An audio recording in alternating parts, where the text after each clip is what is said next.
So in the second part of the renal system, we are going to focus more on the structure of the kidney that has cortex and medulla.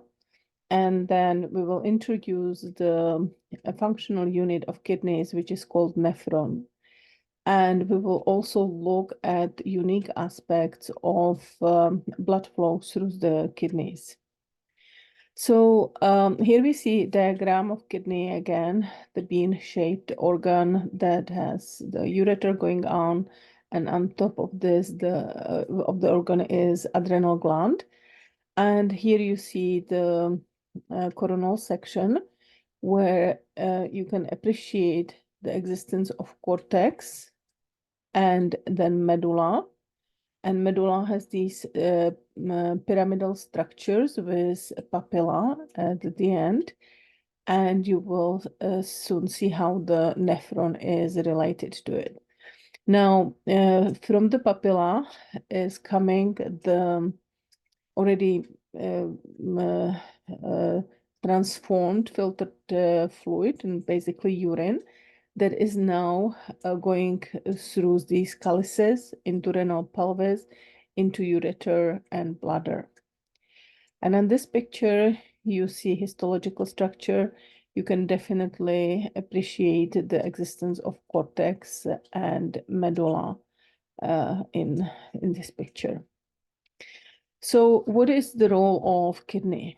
So kidney definitely maintains our fluid, and that is done primarily due to the action of antidiuretic hormone on the kidney that determines how much free water is retained in the body and how much goes out in urine. The kidneys also regulate our concentration of our electrolytes in plasma, so sodium, potassium, calcium, chloride, phosphate, as well as acidity, the presence of hydrogen ions, either through the excretion of acidic compounds and by resorption of the base, the bicarbonate buffer. The kidneys are also hormone producers. It can be viewed as an endocrine gland for two reasons. First, it is very important that kidneys have 1-hydroxylase enzyme, which adds the hydroxyl group to 25-hydroxyl vitamin D3, which then can go to the gut and absorb calcium. The other hormone that is produced by the kidneys is erythropoietin, which stimulates bone marrow to produce more red blood cells. With regards to excretions, the kidneys are excreting ammonia, which is an end product of catabolism of proteins and peptides, amino acids, and also creatinine and medications. So these functions of kidneys are fulfilled by three processes, which are filtration, absorption, and excretion. On this picture, you again see the outline of the kidney structures with the pyramids, and this being cortex and below it medulla. Here you see the same picture. You see one of the pyramids as a histological picture with cortex and medulla. And on this diagram, you can see how nephrons, how the functional units of kidneys are distributed between renal cortex and medulla. So on this picture, you see if you focus here on this nephron, it has glomerulus where the blood vessels are coming, and the plasma is filtered, and the filtrate is then passing through the tubular system. So glomeruli and then proximal and distal convoluted tubules are located in the renal cortex, while the Henle loop and collecting duct that is heading then to papilla, and to papillas are here. Yeah, so and basically towards the renal pelvis and ureter. So it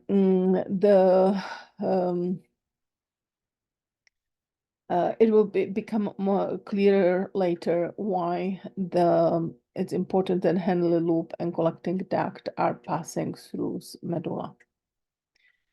So here you see the unit outline in a better resolution.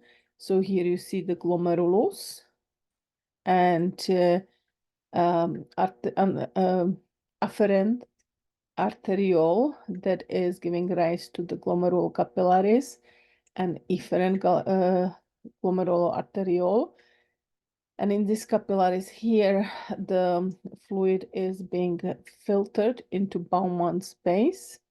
And Bowman space is connected with the tubular system, proximal tubule, Henle loop, distal tubule, and collecting duct.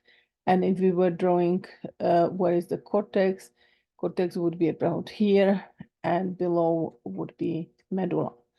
And you see that in the glomerulus is happening filtration, while in the tubular system is occurring reabsorption of water, electrolytes, and some nutrients, and also secretion of various compounds such as ammonia.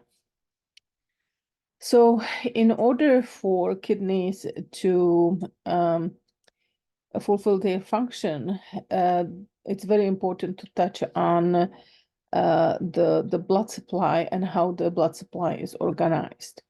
So here we see a renal artery. So renal artery is bringing the oxygenated blood, and it is one of the major branches of abdominal aorta. So renal artery is dividing into smaller the branches, and you have listed these branches here. But at the end, these arteries become afferent arteriole, and afferent arteriole continues as glomerular capillaries, and then the blood flows out from the glomerulus as efferent arteriole. Now you may notice that both afferent and efferent arterioles are painted in red. There is very little consumption of oxygen within the glomerulus. And then you may notice that there are two sets of capillary networks. The first set is for filtration and for starting to form urine. And the second set, you see the efferent arteriole continues and goes towards tubules where it forms peritubular capillaries. And the peritubular capillaries are providing the oxygen to these metabolically highly active cells. And so here we see a capillary network like in any other organ system. And from this capillary network, the flows blood that has now much less oxygen. It is a venous blood, and heads out from the kidney as a renal vein, and the renal vein then joins vena cava inferior. So the unique aspect of kidney blood circulation is the existence of the two capillary networks. So on this picture, you have a drawing of a nephron labeled with numbers, and I would like to ask you to write the names of each part, and you have the answers on the next slide.